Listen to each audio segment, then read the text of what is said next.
Hello বন্ধুরা, good morning সবাইকে। আমার নতুন একটি ভিডিওতে তোমাদের সবাইকে জানাই অনেক স্বাগত, অনেক ভালোবাসা। আমি খুব ভালো আছি, আশা করি তোমরা সবাই খুব ভালো আছো। সকাল হয়ে গেছে, এখন বইতে পারছে 7টা। ঠাকুর পুজো করে দিয়েছি, ভাত বসিয়ে দিয়েছি। তোমাদের দাদাভাই খেয়ে কাজে যাবে। না, আমার এখনও স্নান হয়নি, আমি একটু স্টাইল করে চুলটাকে এইভাবে আঁচড়ালাম। আর এই দেখো, একটা পিম্পল বেরিয়েছে, মনে হচ্ছে কি ব্যথা, মানে বেড়ায় না তো আজকে দেখছি বেরিয়েছে। তো যাই হোক, শুধু ঘুমিয়ে আছে, এখন ওকে ঘুম থেকে তুলবো, খাইয়ে আবার সেন্টারে পাঠাতে হবে, কারণ কিছুদিন পর ওকে স্কুলে ভর্তি করবো। আজকে খুব সকাল সকাল পিহু চলে এসেছে। আজকে একটা কারণ আছে পিহুর আসার, সেটা হচ্ছে ওর মায়ের শরীর খারাপ, জ্বর এসেছে, পেটে যন্ত্রণা করছে, বমি হচ্ছে বলে আমার মা ওকে নিয়ে হাসপাতালে গেছে। তাই পিহুকে আমার কাছে রেখে দিয়ে গেছে। আর মেয়ে ছেলে মানেই শান্তশিষ্ট, বুঝতেই পারছো, ছেলেদের থেকে মেয়েরা একটু শান্তশিষ্টই হয়। তো এখন আমার ছেলে আর পিহু খেলা করছে, ওর তো খুবই আনন্দ হচ্ছে। আর আমি এদিকে রান্না বসিয়ে দিয়েছি, একদিকে ভেন্ডি দিয়ে পেঁয়াজ দিয়ে একটা ভাজা করবো বলে কড়াই বসিয়েছি, এখানে পালং শাক কেটে নিয়েছি, একদিকে ভাত বসিয়েছি। কি তৈরি করলি দেখি, মাটি দিয়ে দেখি কি এগুলো? এটা কি বলে, এটা মিষ্টি, মিষ্টি রসগোল্লা, ভাত, মাছ, মাংস। ডালটা করলে খুব গুড। আমাদের বাড়ির সামনে যেহেতু ঠাকুর বানানো হচ্ছে, আর ঠাকুরের মুখগুলো যে ছাঁচ দিয়ে তৈরি করে, ওখান থেকে ওকে কে একটা এরকম মুখ তৈরি করে দিয়েছে, তাই আমাকে দেখাতে এসেছে। তো বেশ ভালোই লাগছে। আমি তো বললাম একটু শুকিয়ে তারপরে খেলা করবে, আরও ভালো লাগবে। আর তোমাদের দাদাভাই আজকে কাজ থেকে এসেই ঘরের কাজে লেগে পড়েছে। জানালায় যে নেটগুলো লাগানো হয়েছিল সেগুলো তো খুব ময়লা ধরেছিল, তাই ওগুলোকেই পরিষ্কার করছে। হ্যালো বন্ধুরা, গুড ইভিনিং সবাইকে। সন্ধ্যা দেখালাম। তোমাদের ওদিকে ঠান্ডা পড়ছে না কি গো? আমাদের এদিকে কিন্তু বেশ ঠান্ডা পড়তে লেগেছে। ব্ল্যাঙ্কেট বের করেছি একটা, কারণ আর সে কালী পুজোর সময় ঠান্ডা পড়ছিল না বলে মনে হচ্ছিলো বোধহয় এবার অল্প মানে ঠান্ডা পড়বেই না।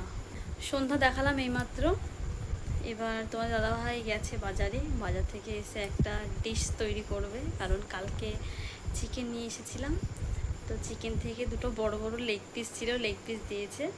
তো সেগুলোকে আমি আর পিস করিনি, ফ্রিজে রেখে দিয়েছি। আজকে হবে চিকেন গোল্ডেন ফ্রাই। তো তোমাদের দাদাভাই যেহেতু রান্নাটা ভালো করতে পারে, ওই কারণে ওকে দিয়ে রান্নাটা করাবো। আর সুধন্যকে বললাম যে সুধন্য তুই একটু বেরিয়ে নে, কারণ তোর বাবা এলে তোকে পড়তে বসাবো। কেন বলছি বলো তো, কারণ চক পেন্সিল কিছুই নেই, শুধু পড়ানোই হচ্ছে, লেখানো হচ্ছে না। কারণ লেখার সাথে সাথে পড়ার সাথে সাথে লেখাটা করলে তবেই কালচারটা ভালো হবে। তোর বাবাকে বললাম চক কিংবা পেন্সিল নিয়ে আসবা, সেই জন্য ওকে একটু হাফ টাইম দিলাম যে তুই একটু বেরিয়ে নি। তোর বাবা চলে এলে পড়তে বসাবো। আর পড়তে বসার আগে তো আমাকে এক পরণ যুদ্ধ করতে হবে, কারণ পড়তে বস রে মানে কিছুতেই নিজের ইচ্ছা মতো বসতে চাইবে না। তো যাই হোক, এই ব্যাপারটা হলো। আর অনেক দিন পর জানো তো, জিলিপি খেতে ইচ্ছা করছে। কালকে মেজে ভাসুর নিয়ে এসেছিলো, দারুণ দারুণ ফাটাফাটি লেগেছে। তোমার দাদাভাইকে বলেছি যে আজকে তুমি নিয়ে আসবে, দেখে আনে নাকি। যদি অবশ্য ভাজে মিষ্টি তোমার, তাহলে তাহলে নিয়ে আসবে, কারণ বললে নিয়ে আসছে, যেটাই বললি তার জন্য না। তো চলো তোমরা ভিডিওটি দেখতে থাকো। আর আজকে এই দিকে চুলগুলো জানো তো উঠে যাচ্ছে, ওই কারণে চুলটাকে এমনি করে বাঁধলাম। আর এই দিকে শীতে করে যে চুল ছেড়ে রাখছি, এই জায়গাটা ফাঁকা হয়ে যাচ্ছে, মনে হচ্ছে যেন চুল নাই। ওখানে ওখানে চুল আছে, কারণ একদিকে শীতে করে তো করে এমন অবস্থা হয়ে গেছে, এই জায়গাটা পুরো সোজা শীতে হয়ে যাচ্ছে, দিয়ে দেখে মনে হচ্ছে জায়গাটা টাক হয়ে গেছে হয়তো। ওই কারণে দুদিন থেকে ভাবছি এরকম করে চুলটা বাঁধবো। সুধর্ণর বাবা যদি কোথাও থেকে বাড়ি আসে, আগে একটাই প্রশ্ন, সুধর্ণ বাবা কী নিয়ে এসছো, দাও। মানে কি বলবো, আমরা এরকমই করতাম ছোটোবেলায়। তো তোমাদের দাদাভাই চলে এসেছে, আর আজকে ওর চকটা নিয়ে এসেছে। তো এই যে একটা বড় ফাইল নিয়ে এসেছে, এর আগে দুটো ফাইল নিয়ে এসেছিলো। তো দুটো ফাইল কখন কখন নিয়ে ভেঙে এখানে ওখানে লিখে কখন যে শেষ করে ফেলেছে, নিমেষের মধ্যে শেষ হয়ে গেছে। আর এটা নিয়ে এসেছে বেশ বড়, একটাই অনেকগুলোই চক আছে। তাই এটা একটা একটা করে বের করব, আমি উপরে রেখে দেবো, নাহলে কখন মানে উপর থেকে নামিয়ে কখন মানে ভেঙে ফেলবে, কি করবে, ফেলে দেবে। ওকে তো বিশ্বাস নেই, ছোট ছেলে, ওর এখন মাইন্ডে সবসময় খেলা করব, উড়ে বেড়াবো, এটাই। কিন্তু মাদেরকেও তো একটু সাবধান হতে হবে, তাই না? তো হয়ে গেছে, আজ থেকে ওর লেখা প্র্যাকটিস হবে, চকের জন্য লেখা হচ্ছিল না। তো চক চলে এসেছে, বল এবার থেকে পড়তে বসবো প্রতিদিন, বল বল বল পড়তে বসবো প্রতিদিন, বল। বরমশাই এখন চিকেন ড্রামস্টিক বানাবে, ওই কারণে আমাদেরকে দুজনকে দোকান যেতে হচ্ছে। বসে বসে রান্না করছে আর আমাদেরকে হুকুম করছে এটা নিয়ে আসো সেটা নিয়ে আসো।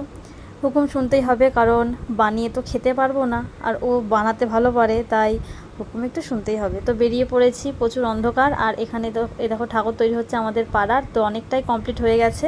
আর দোকানে চলে এসে ফার্স্টে আমার ছেলে হাওয়াই মিঠাই বিক্রি হচ্ছে বলে ওখানেই নজর। তো ওখান থেকে 3 ফাইল নিল, একটা দিদির জন্য, দুটো ও খাবে। আর কাকুর ছেলেও কাঁদছে বারে বারে ওই খাওয়ার জন্য। তারপর বাড়ি এসে দেখছি তোমাদের দাদাভাই সত্যিই জিলিপি নিয়ে এসেছে, বলেছিলাম নিয়ে এসেছে। তো আমার তো খেতে হেভি লাগে। আর এই যে বানানো শুরু হয়ে গেছে, কি সুন্দর দেখো করে নিয়েছে সে দোকানের মতো। তো এবার ডিমটাকে ফাটাচ্ছে। আর এটা বানানোর জন্য নাকি ডিমের কুসুমটা মানে হলুদ অংশটাকে দিতে হয় না। তো আমি তো এসব জানি না, তোমাদের দাদাভাই জানে।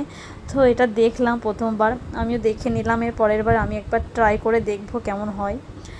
তা যাই হোক, এদেরকে এবার পড়তে বসিয়েছি। সুধর্ণকে টাস্ক দিয়েছিলাম, তো দীর্ঘটা লিখেছে ও লিখতে প্রায় শিখে গিয়েছিল। কিছুদিন এই পুজো ভাইফোঁটা এসবের কারণে মানে পড়তে বসেনি বলে অনেকটা ভুলে গেছে, কিন্তু প্রায় শিখে গিয়েছিল। তারপরে আবার বাইরে এসে দেখছি এগুলোকে ভাজছে, তাই একটু ভিডিও করে নিলাম তোমাদেরকে দেখানোর জন্য। ভাজার আগেই তো আমার মনে হচ্ছে খেয়ে নিই, মানে এত ভালো লাগছে দেখতে, কি বলো। আর এটা হাই হিটে ভাজতে হবে, তো গ্যাসটাকে এখন লো ফ্লেমে দেওয়া আছে, এবার হাই হিট করে ভেজে তুলে নিলেই হয়ে যাবে। তো দেখতেই পাচ্ছ কত সুন্দর লাগছে। তো এক পিঠ ভাজা হয়ে গেছে, আর এক পিঠটা উল্টে দিচ্ছে। প্রায় ভাজা হয়ে গেছে, আর 4 পিসই হয়েছে, কারণ দুটো লেগ পিস ছিল, ওটাতেই ম্যানেজ করে 4 পিস করা হচ্ছে। বরমশাই এখনও কী কী সব ভাজছে, তো হয়ে গেছে। আমি একটু টেস্ট করে দেখি কেমন হয়েছে।